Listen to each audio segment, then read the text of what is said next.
ছাত্ৰ ঐক্য জিন্দাবাদ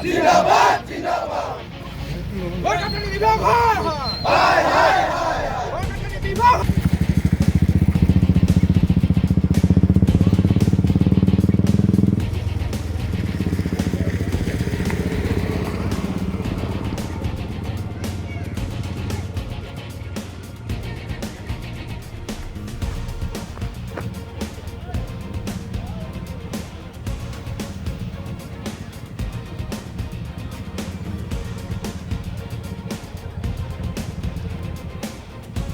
চিলাপথাৰ আঞ্চলিক ছাত্ৰ সন্থা আৰু মাধুৰীপথাৰ আঞ্চলিক ছাত্ৰ সন্থাৰ যৌথ উদ্যোগত আজি ৰাষ্ট্ৰীয় ঘাইপথৰ সন্মুখতে যে আমি ইয়াত আজি পথ অৱৰোধ কাৰ্যসূচীৰ দৰে এটা কাৰ্যসূচী আমি হাতত ল'বলগীয়া হৈছে। এটা লজ্জাজনক বিষয় যে বৰ্তমান ডাবুল ইঞ্জিনৰ চৰকাৰ থকা অসম চৰকাৰে হওক বা ভাৰত চৰকাৰে হওক, অসম চৰকাৰৰ এটা বিভাগ আছে গড়কাপ্তানি বিভাগ। সেই বিভাগটোৱে আজিৰ দিনটোলৈকে এনেকুৱা এটা ৰাষ্ট্ৰীয় ঘাইপথ যে অসমত আছে বা অসমৰ প্ৰেক্ষাপটত আছে, আমাৰ জনজীৱনৰ কাৰণে বা জনগণৰ কাৰণে লজ্জাজনক বিষয়।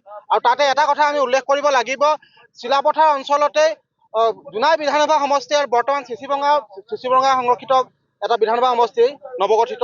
কিন্তু ইয়াৰ আগলৈকে যি জোনাই বিধানসভা সমষ্টিৰ সন্মানীয় বিধায়ক ভুৱন পেগু ডাঙৰীয়াৰ ঘৰ ইয়াত, লখিমপুৰ লোকসভা সমষ্টিৰ সাংসদ প্ৰধান বৰুৱাৰ ডাঙৰীয়াৰ ঘৰ ইয়াত।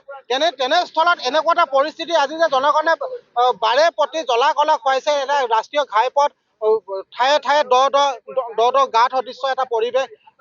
বিভিন্ন সময়ত এনেকুৱা ধৰণৰ দ গাঁতৰ ফলত বিভিন্ন ধৰণৰ দুৰ্ঘটনা সংঘটিত হয়। বহুতে আমাৰ মাজৰ পৰা হেৰাই গৈছে আৰু বহুতে চিৰজীৱনৰ কাৰণে পংগুত্বও লাভ কৰিছে। তেনেকুৱা পৰিস্থিতিত আজি যে এটা গড়কাপ্তানি বিভাগ আছে, অসমৰ গড়কাপ্তানি বিভাগ নামত আছে নে কামত আছে? যদি প্ৰকৃততে নামত আছে তেওঁলোকে কাম কৰি দেখুৱাওক, অন্যথা কিন্তু আমি ইয়াতকৈ গণতান্ত্ৰিক আন্দোলন কৰিবলৈ বাধ্য হ'ম। লগতে যিবোৰ বন বিভাগ আছে, অসম চৰকাৰৰ যি বন বিভাগ আছে, সেই বন বিভাগে ৰাতিপুৱাৰ পৰা সন্ধিয়ালৈকে যিবোৰ যে 10 চকীয়া 12 চকীয়া 14 চকীয়া 16 চকীয়ালৈকে যিবোৰ ডাম্পাৰসমূহ চলাচল কৰি থাকে, তেওঁলোকৰ ওপৰত নাকি লগোৱাৰ ব্যৱস্থা কেতিয়া কৰিব বন বিভাগে? তেওঁলোকৰ পাৰ্মিট আছে নে নাই, তেওঁলোকৰ বিভাগীয় যিবোৰ নথি পত্ৰ আছে নে নাই, এই কাম কাজবোৰ কৰাৰ ক্ষেত্ৰত এটা বিভাগ যে আছে, সেই বিভাগে তেওঁলোকৰ নাকি লগোৱাৰ ব্যৱস্থা কেতিয়া কৰিব? বিভিন্ন সময়ত এক ধূলিময় পৰিৱেশ সমগ্ৰ দুটা অঞ্চলৰ মাধুৰীপথাৰে হওক বা চিলাপথাৰে হওক এটা পৰিৱেশৰ সৃষ্টি হয়। যিহেতু বৰ্তমান ডিচেম্বৰ জানুৱাৰী মাহ, এই সময়কেইটাত এই সমগ্ৰ অঞ্চলটো এটা বনভোজৰ স্থলীলৈ পৰিণত হয়। তেনে স্থলত এনেকুৱা এটা পৰিৱেশ হয়, এনেকুৱা এটা দ গাঁতেৰে কিদৰে ইয়ালৈ পৰ্যটনৰ থলী হিচাপে বা পৰ্যটনৰ স্থলী হিচাপে ইয়ালৈ লোকসকল আগমন ঘটিব? সেয়ে আমি অতি শীঘ্ৰে এটা কথাই অৱগত কৰিব বিচাৰিছো, বিভাগীয় কৰ্তৃপক্ষ, বিভাগীয় গড়কাপ্তানি বিভাগ আছে, এটা বিয়াগুম বিভাগ অসমৰ মুখ্যমন্ত্ৰী মহোদয়লৈ আবেদন জনাব বিচাৰিছো, অসমৰ বিভাগীয় মন্ত্ৰীলৈ আবেদন জনাব বিচাৰিছো, ক'ব বিচাৰিছো যাতে অনতি পলমে এই চিলাপথাৰ আৰু মাধুৰীপথাৰৰ মাজেৰে পাৰ হৈ যোৱা অকাজান লিকাবালি যিটো মূল পথ আছে, লগতে চিলাপথাৰ অঞ্চলৰ যিমানবোৰ লিংক ৰুট আছে, চিলাপথাৰ নগৰখনক সংযোগ কৰা যিমানবোৰ পথ আছে, জৰাজীৰ্ণ পথ আছে, অতি শীঘ্ৰে তেওঁলোকে বিভাগীয় কৰ্তৃপক্ষই নিৰ্মাণ কৰক। আৰু লগতে আৰু এটা কথা উল্লেখ কৰিব লাগিব, চিলাপথাৰ অসমৰ দ্বিতীয়খন বৃহত্তম জনবহুল বা আৰ্থিকভাৱে এখন ঠাই বুলি আমি পেপাৰে পত্ৰই বা কাগজে পত্ৰই আমি পাব সক্ষম হওঁ। আৰু ইয়াত চিলাপথাৰ পৌৰসভা বুলি যে নামত এখন পৌৰসভা আছে, প্ৰকৃততে আছে নে নাই, আমি সেইটো এটা প্ৰশ্ন আমাৰ মাজৰ ছাত্ৰ সন্থাৰ পৰ্যায়ৰ পৰা আমি জানিব বিচাৰিছো। তেওঁলোকে কামবোৰ কৰিব কেতিয়া? অকল চকীখনৰ লালসাত বা চকীখনৰ নিজৰ পদৰ লালসাত তেওঁলোকে থাকিলে নহ'ব। তেওঁলোকে প্ৰকৃত জনগণৰ উন্নয়নৰ কাৰণে, জনগণৰ কামৰ কাৰণে তেওঁলোকে আগবাঢ়ি আহক। জনগণৰ জনপ্ৰতিনিধি হিচাপে তেওঁলোকে কাম কৰিবলৈ আমি আহ্বান জনাইছো।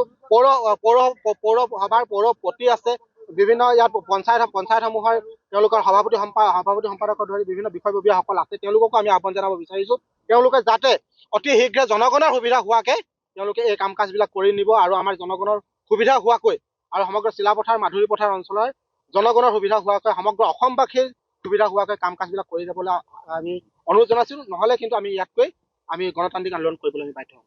যিসমূহ বাটপথ আছে, সেই বাটপথসমূহ বিগত মাহৰ পিছত মাহে দ গাঁত এতিয়া আপোনালোকে দেখিবলৈ পাইছে, এইটো ৰাষ্ট্ৰীয় ঘাইপথ। এনেকুৱা ঘাইপথসমূহত দ গাঁত আৰু যিসমূহ ৰাস্তা চৰকাৰে বনাইছিলে, সেই ৰাস্তাসমূহৰ ম্যাদ উকলি গৈছে। উকলি যোৱাৰ উপৰিও ডাঙৰ শিল আৰু ধূলিময় অৱস্থা। কৰ্তব্যময় অৱস্থাত দৈনিক শ শ ছাত্ৰ ছাত্ৰী শ শ ৰাইজে জীয়াতু ভুগি আহিবলগীয়া হৈছে। আৰু অসম চৰকাৰৰ যিটো বিয়াগম গড় কাপ্তানি বিভাগ আছে, এই গড় কাপ্তানি বিভাগটোৱে তেওঁলোকে চকু মুদা কুলিৰ বাহু ধৰিছে। তাৰ উপৰিও অসম চৰকাৰৰ যিটো বন বিভাগ আছে, এই বন বিভাগটোৱে এই ৰাস্তাতে যিসমূহ আহি থকা ডাঙৰ ডাঙৰ ডাম্পাৰ আছে, এই বালি কৰোৱা ডাম্পাৰসমূহে হওক বা অন্য ডাম্পাৰসমূহে হওক, অবৈধভাৱে কেনেকৈ অহা যোৱা কৰি আছে আমি ছাত্ৰ সন্থাই জানিব বিচাৰিছোঁ। আজি আমি চিলাপথাৰ আঞ্চলিক ছাত্ৰ সন্থা আৰু মাধুৰীপথাৰ আঞ্চলিক ছাত্ৰ সন্থাৰ যৌথ উদ্যোগত অসম চৰকাৰে এই দুটা বিভাগ, গড় কাপ্তানি বিভাগ আৰু বন বিভাগ, আমি দুয়োটা বিভাগক সকীয়াই দিব বিচাৰিছোঁ। গড় কাপ্তানি বিভাগে ৰাস্তাসমূহ বনাব লাগে আৰু বন বিভাগে ইয়াৰ ৰাস্তাই চলি থকা অবৈধ যিসমূহ বালিৰ গাড়ী আছে, অবৈধ শিলৰ যিসমূহ গাড়ী আছে, গাড়ীসমূহ বন্ধ কৰাৰ ব্যৱস্থা কৰিব লাগে, নাকি লগোৱাৰ ব্যৱস্থা কৰিব লাগে।